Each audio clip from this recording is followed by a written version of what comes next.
Well, hello, folks out there in YouTube land. Got a big show lined up for you. Let's get right on into it. All right, let's pull up that screen.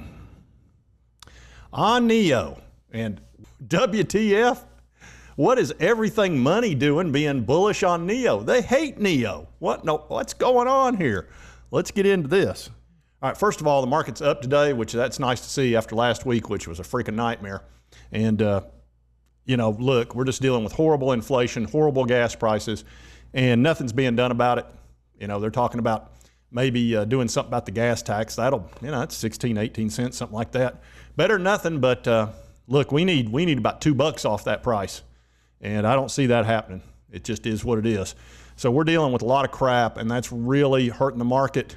And it's got everybody's in a bad mood. The market sentiment's the worst it's ever been in the history of the Michigan Consumer Sentiment Index. It's never been that low. So it's down like at about 50. It should be at 100. So we're dealing with a lot of crap right now. But NEO has had really a great week or two here. And there's a lot of things going for it, a lot of things that are working against it. Otherwise, I think this stock would be way, way up. But like I say, when you're dealing with lockdowns and the delisting fears and all that, that's an issue. But this is a content creator, everything money, and they're nice guys. I've watched them. They do a good job. They're value investors. They're really only interested typically in big companies that have 10 years of history and all that. Well, obviously NEO doesn't, but they do cover it from time to time. And I guess it was about maybe a year ago, something like that, they were laughing their butts off at NEO, that it was, you know, just a joke.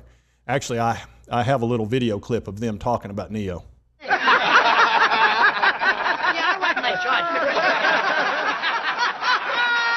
Yeah, that was actually them. I think that was Paul in the middle that was laughing the hardest.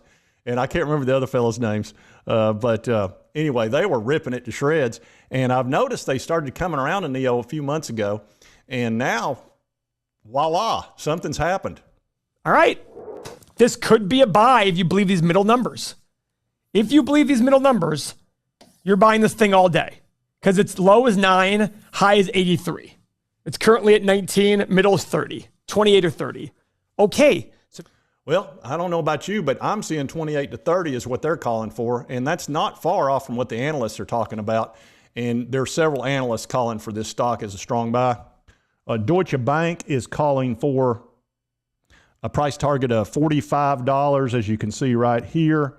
And they're basing that on the fact that right now the company's at about 7,000 a month in vehicles because of basically the shutdowns have had a huge effect on it. It should be around 12 to 15,000 a month. But they think they're going to be producing about 25,000 a month exiting the year. And realize, you know, this is a company that's going to be launching in Europe. They're already in Norway. Then they're going to launch in Europe. And they're going to be in, like, I think, in about 8 different countries.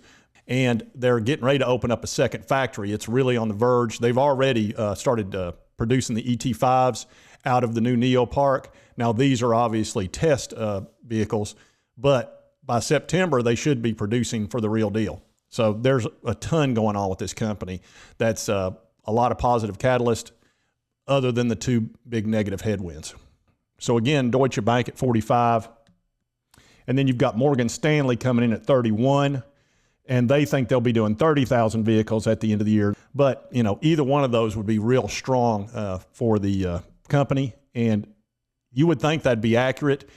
At some point, the Chinese government's got to get their head out of their butt and stop these ridiculous lockdowns because they're not going to work. Every other country has dealt with this completely differently, and they're past it. And yes, we're going to always have to deal with this. It's a problem, but you can't shut down your whole world because of the latest version of the Rona. It's stupid. You for playing, should we or should we not follow the advice of the galactically stupid? I think not. Don't follow the advice. Anyway, I am glad to see that people are starting to turn bullish on this stock. And as you can see, it's up about 10% today, sitting at $23. It busted through this resistance of $20.80 like it wasn't even there, just flew through it. And now it's sitting at 23. You know, it might come back down and bounce off of this. You know, you never know. This is a very difficult market. So, you know, will it just keep running? I wouldn't expect it to. If this were a year and a half ago, good Lord, this thing would be, you couldn't even see this thing. But This is a very different market and a very different economy. So like I said, I'm glad to see this. I was covering this thing and talking about buying. I did buy when it was down at 16 and even down at 12. And oh, did I take the grief. Holy crap, the bears and the shorts were wearing me out. It was brutal. But I'm so glad to see all these NEO folks doing this with the bears. Yep, the bears have been thrown right out of there.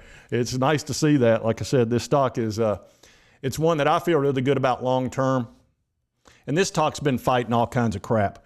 First of all, this was where they had to shut down for the ET7 to make room to add that line. So Chucky came in and chopped us up real good. And then here come these stupid lockdowns, and that's just been difficult. But we did see an improvement for April to May. This thing ought to be at about 12 to 15,000, if not for this nonsense. As they come out of this, you would think they'd have to. You can't just stay locked down. It's absurd. They'll start pumping out these vehicles, and this company will start going up. And like I say, when the bears are talking about buying it, and everything money has been the biggest bear when it comes to NEO, they're calling for 28 to 32 bucks. I mean, you know, that's a really good sign. So I'm glad to see that. Like I said, we still have the delisting issues to deal with, but the Chinese government seems to be saying the right things. We'll see. Time will tell on that. It's ridiculous not to let people audit your books, and I think NEO would be glad at this point to have them audit. It's just a matter of getting the cooperation, and hopefully that'll happen within the next 30 to 60 days. We'll see. You never know about these things. But that's NEO stock today. Like I said, it's great to see it running like it is. And if you like this content, be sure to hit that like button. Lets me know to continue to cover NEO. And if you haven't subscribed, hit that subscribe button. I'd certainly appreciate it. And we'll see you next time on Mr. Frugal Investor.